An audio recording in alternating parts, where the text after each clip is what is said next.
Hello, I'm Perry from Rennet Rind, and I'm a little bit thankful that I'm in these maturation rooms today because these are round about, this one specifically is round about 7 to 9. So yeah, I'm not hitting with the blistering sunshine that you guys are experiencing at the moment, which is quite nice, British weather and everything. Anyway, I'm Perry, Rennet Rind. I am an Affineur. I mature cheeses in these rooms.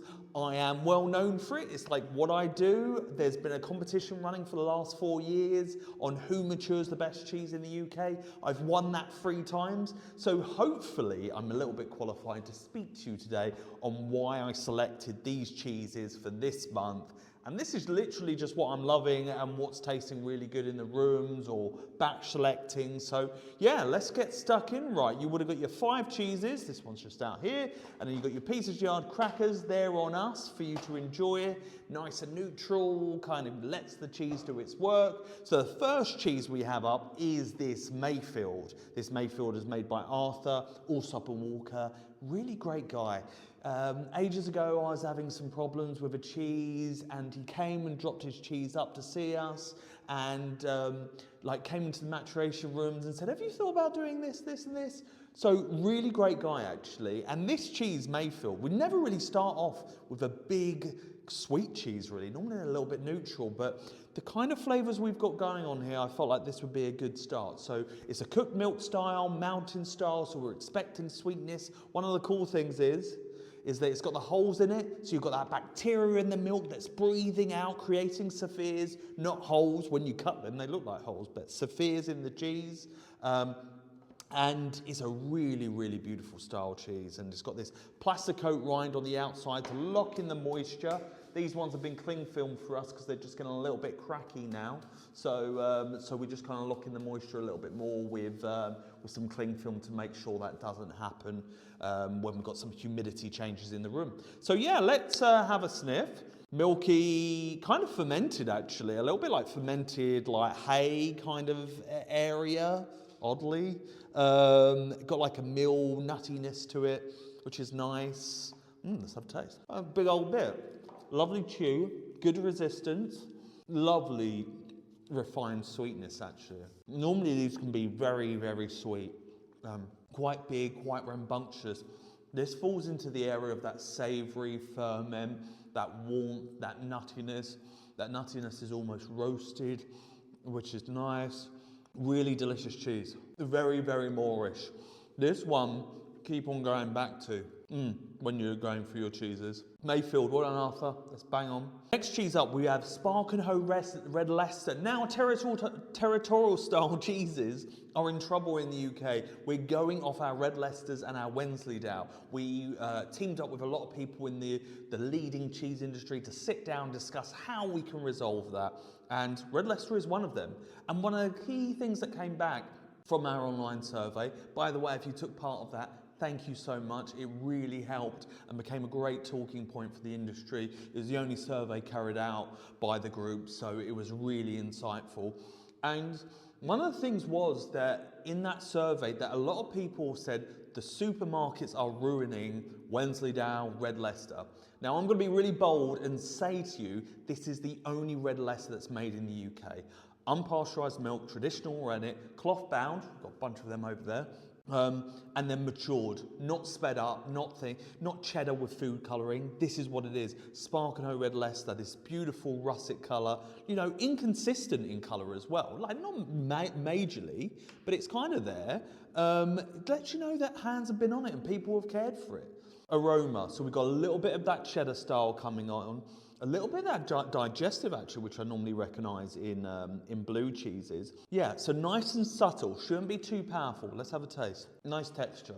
Where the Mayfield was like quite, that's very good. Sorry, I had to take a pause there. The Mayfield knocked out the sweetness that the Spark and Hoe has. There isn't reasoning to do that. I do prepare the order they go in for good reason, but that works really, really well.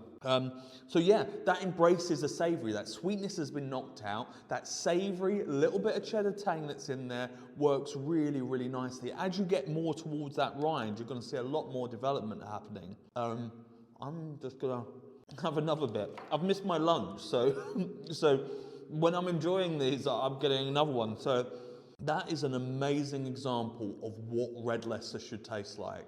Like, it's so far gone from all the other cheeses that you get in the supermarkets. Unbelievable. Next cheese up we have is Gialli.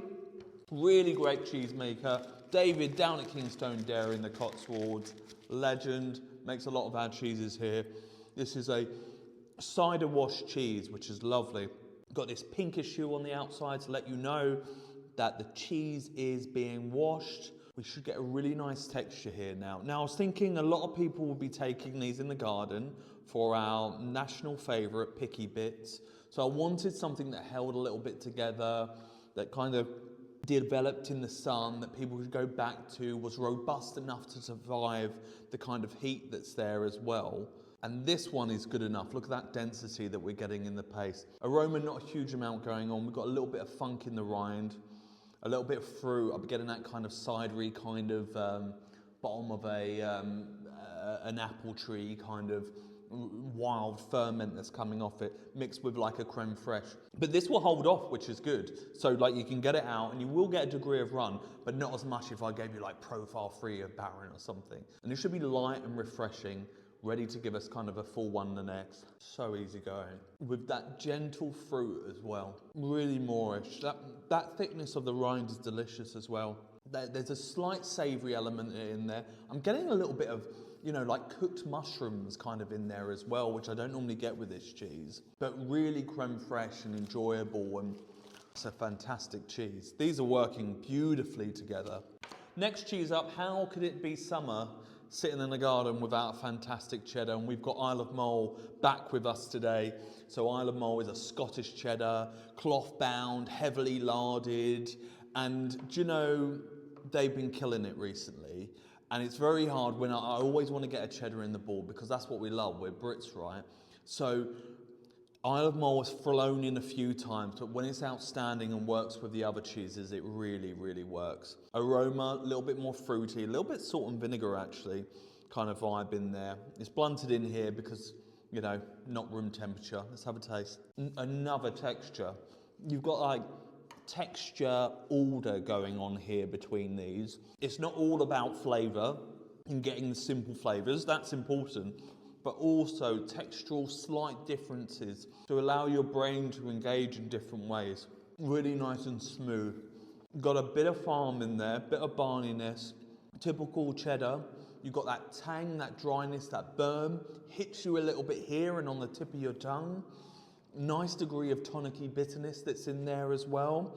A little bit of hoppy, kind of vegetal kind of vibe as well. Really long and breathy when it's released. That's an outstanding cheddar. Really, really good. These are lovely. I know, like, I would tell you if they're not. Obviously, a lot of thought goes into this. And obviously, people don't know me in person, but I'm very critical about cheese naturally. So a lot of time and effort goes into these. And when they work, they really, really work.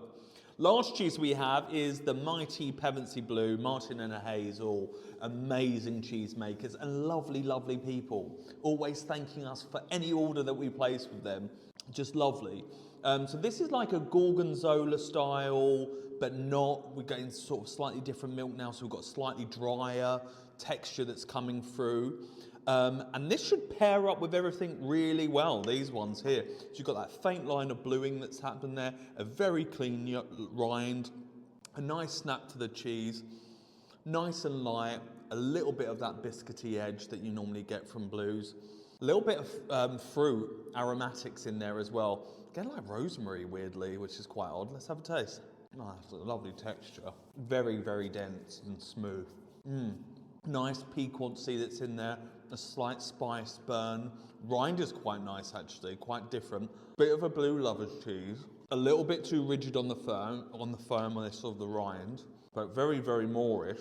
That savoury tips around, that tang, that marmitey kind of aggression, yeasty kind of burn that it has. A little bit of bitterness. It's quite a big balls actually. There's actually a lot going on. I feel fulfilled. I was saying lunch and stuff like that. I've got to eat it. I could eat a bit more of this actually, but I'm feeling very fulfilled by all these cheeses. And that's your 5 cheeses. That is what I've selected for the month of July. what I'm loving at the moment, what I'm going to take home, and we're going to have our picky bits in the garden with the leftover cheese. I hope you guys enjoy.